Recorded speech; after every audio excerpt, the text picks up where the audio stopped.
आज मी बनवते पारंपरिक पद्धतीची हुलग्याच्या पिठाची शेंगोळी। त्यासाठी इथे वाटण काढून घेतले, थोडेसे शेंगदाणे, जिरी, लसूण आणि लाल मिरच्या असतील तर लाल मिरच्या। माझ्याकडे लाल मिरच्या नव्हत्या म्हणून मी मिरची पावडर टाकली आहे। शेंगदाणे एकदम थोडेसेच घ्यायचे, जास्त प्रमाणात घ्यायचे नाही आहेत। हे वाटण करून बारीक करून घ्यायचे चांगलं। हे वाटण एका परातीत काढून घेतले। पीठ मळण्यासाठी परात मोठी घ्यायची।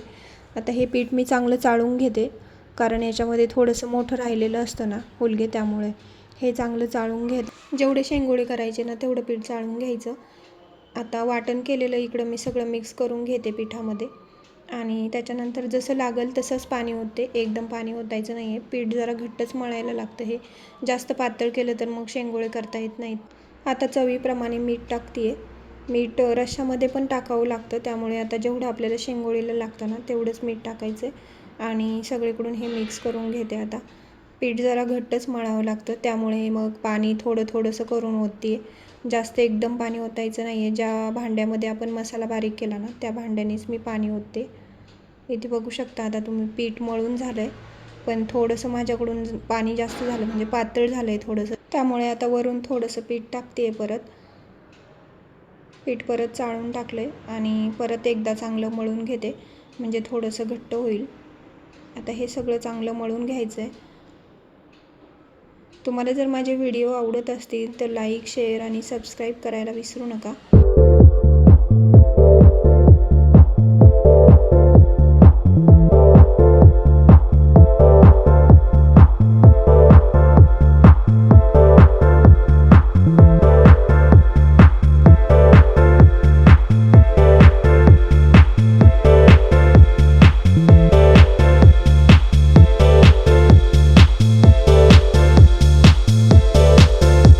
पीठ चांगलं एकजीव होईपर्यंत असं मळून घ्यायचं आहे आणि चांगला सॉफ्ट होईपर्यंत असा गोळा करायचा आहे त्याचा।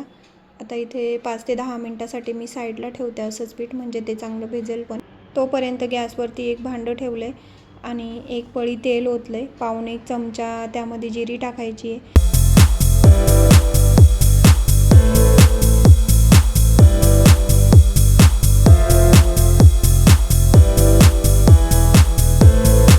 थोडं तेल कमी टाकलं होतं, त्यामुळे मी अजून थोडंसं तेल टाकते आणि आता जिरी तडतडायला लागली आहे। मला आता त्याच्यामध्ये पाणी ओतायचं आहे। 2 तांबे पाणी ओतते मी आणि मग शेंगोळी करायला घेणार आहे।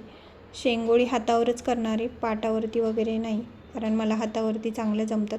प्रॅक्टिसने आपल्याला कोणतीही गोष्ट लगेच जमते, तसंच म्हणजे करून करून मला यायला लागली आहे शेंगोळी।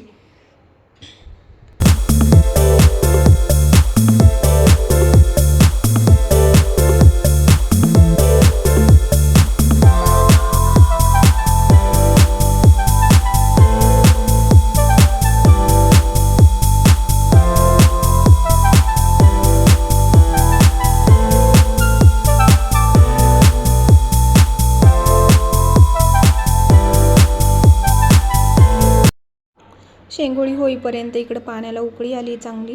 आता जशा होईल ना तशा शेंगोळी मी एक एक करून याच्यात सोडून दिली आहे। शेंगोळी याच्यावर एकावर एक नाही टाकायची, अशी साईडला जिथे जागा आहे तिथे टाकायची। एकावर एक टाकली तर मग त्या चिटकतात एकमेकाला।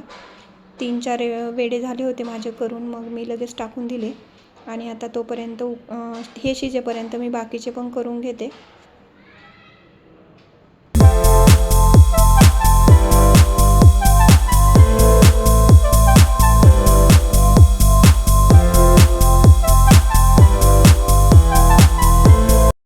कुणाला हातावरती असे शेंगोळी करता येतात मला कमेंट करून सांगा, कारण आजकाल कुणालाच अशी शेंगोळी जमत नाही बऱ्यापैकी। म्हणजे आपल्याला काहीतरी येते म्हणजे आपल्याला भारीच वाटतं नाही का, म्हणून म्हटलं ही रेसिपी तुमच्यासोबत शेअर करावी।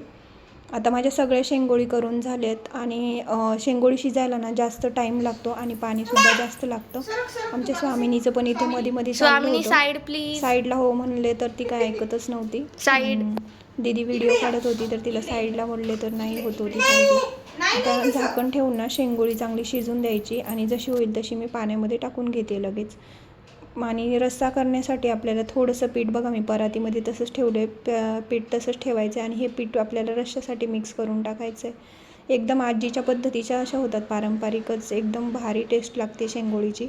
तुम्ही एकदा नक्की ट्राय करून बघा। रश्श्यासाठी पीठ ठेवलं होतं ते मी पाण्यामध्ये असं मिक्स करून घेते, सगळं एकजीव करून घ्यायचं आहे। आणि इकडे शेंगोळी पण जवळजवळ शिजत आली आहे. ताट ठेवले आणि त्याच्यावरती पाणी गरम होण्यासाठी ठेवले, कारण मग पाणी कमी पडलं ना तर मग याच्यातलंच पाणी ओतता येतं. इथे सगळं मी रश्श्यासाठी हे बघा असं हे बारीक करून घ्यायचं आहे. सगळं चांगलं पीठ मिक्स करून घ्यायचं. रश्श्यासाठी हे पाणी ओतावं लागतं म्हणून. आणि शेंगोळी अर्ध्यापेक्षा जास्त शिजली ना, अर्ध्यापेक्षा जास्त शिजल्याच्यानंतर मग हे पाणी ओतायचं आहे. रस्सा तुम्हाला जितका कमी जास्त पाहिजे ना तितकं हे पाणी टाकायचं आहे परातीमध्ये. आता इकडे मी पाणी ओतले जे रश्श्यासाठी ठेवलं होतं ते. आणि आपली जवळजवळ शेंगोळी पण शिजलेली आहे, बघू शकता तुम्ही. आजकाल हे असे हातावर केलेली शेंगोळी कुठेतरीच बघायला भेटतात. मला येतात म्हणून मग म्हटलं तुमच्यासोबत पण शेअर करावी रेसिपी. आणि आपल्याला काहीतरी वेगळे येते म्हटल्यावर आपल्याला भारीच वाटतं नाही का. आता मला जेवढा रस्सा पाहिजे ना तेवढं पाणी मी टाकले आणि चवीपुरतं मीठ टाकलं. विनायक कशी झाली शेंगोळी? एकदम भारी. विनायकचा रिप्लाय बघा, व्हिडिओ चालू आहे म्हणल्यावर काय कशी झाली हो? चांगली एकदम माझ्या मम्मी जशी बनवली ना तशी झाली.